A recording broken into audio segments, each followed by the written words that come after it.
Hi friends, welcome to 5 Minutes Tech YouTube channel. Here is Oppo A78 5G smartphone.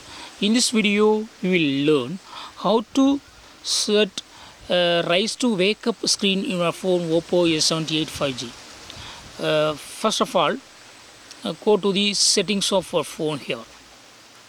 Then go to home screen and lock screen. And here you will see one option rise to wake.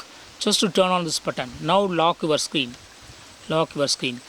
To wake up the screen, just you can raise your phone like this and screen be waked up. See here, once I am showing, I lock my phone.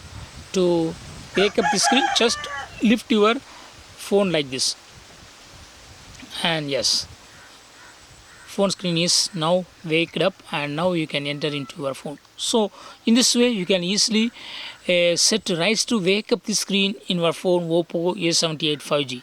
That's all friends. Thanks for watching. Bye.